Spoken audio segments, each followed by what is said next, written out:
تاسو قدرمن لیدونکو د فوتوشاپ مجموعه درسونو ته په تېرو مباحثو کې قدرمن لیدونکو موږ او تاسو یو شمېر پروژې ترسره کړې او پوه شو چې څنګه کولی شو د فوتوشاپ څخه په استفادې د خپل تصاویرو کیفیت ښه کړو. په ننني مباحث کې قدرمن لیدونکو زه راځم څنګه کولی شو د خپل تصاویرو اسمان بدل کړو. د مثال په ډول تاسو وګورئ دلته موږ او تاسو یو تصویر لرو، د غواړو دې اسمان بدل کړو. د فوتوشاپ د مصنوعي ځیرکتیا له خاصیت څخه په استفادې راځو. ایډیټ برخه کې دلته تاسو وګورئ موږ او تاسو سره د سکای ریپلیسمنټ په نوم یو آپشن ده، دې باندې کلیک کوو. یوازې که ورته موقعیت انتخابوم، اجازه راکړئ چې ډاونلوډ وکړي.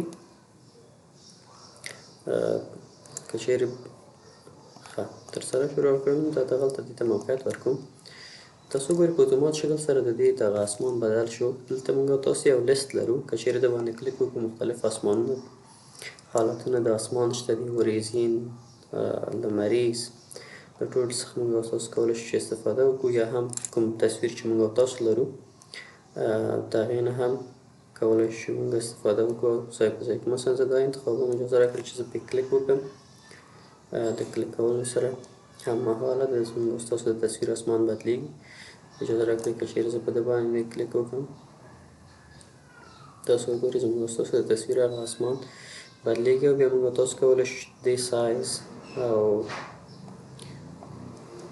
نور خاصیتونه هم بدل کړو. مثلا دلته راځو سافت، ډېر تت وي، نرم وي، اړخ یا هم وډوښې څنګه وي، برایټنس یې روښانتیا یې لږ وي، ډېر وي، یا هم ټمپریچر تودوخه پکې څومره وي. مثلا که چیرې داسې صحرایي حالت ولري ډېر بیا دې نه هم استفاده کولی شو. اوکې باندې که چیرې کلیک وکړو زموږ او ستاسو د تصویر اسمان بدلیږي. د دې تر څنګ تاسو وګورئ موږ او تاسو دلته څو نور لیرونه دلته ایجاد شول.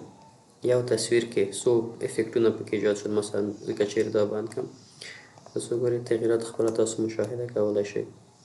موږ او تاسو دلته څو افیکټونه پکې ایجاد کړل. دا زموږ او ستاسو لومړنی تصویر و. داسې راځو دغه تصویر ته قدرمن لیدونکو څنګه کولی شو د دغه اسمان بدل کړو. راځو سکای ریپلیسمنټ باندې کلیک کوو او ورته په تم کېږو تر څو لوډ وکړي، ځکه په دغه مرحله کې دا د اسمان شناسایي په بر کې نیسي چې اسمان چیرته موقعیت لري. تاسو وګورئ بعد د هغې نه عملیات ترسره کېږي.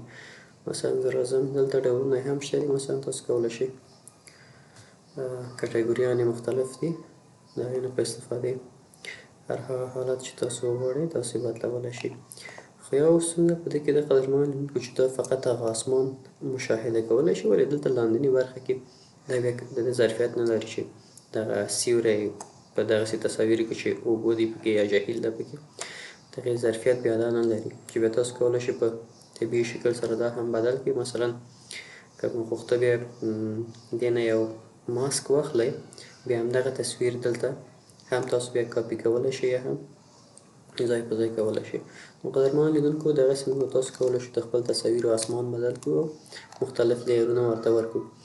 نو دا اوس زموږ او ستاسو ننني مبحث تاسو سره بیا هم هیله کېږي تر څو زموږ یوټیوب چینل درسره سبسکرایب کړئ او له نورو ملګرو سره شریک کړئ. ښه وخت، ښې چارې. مننه.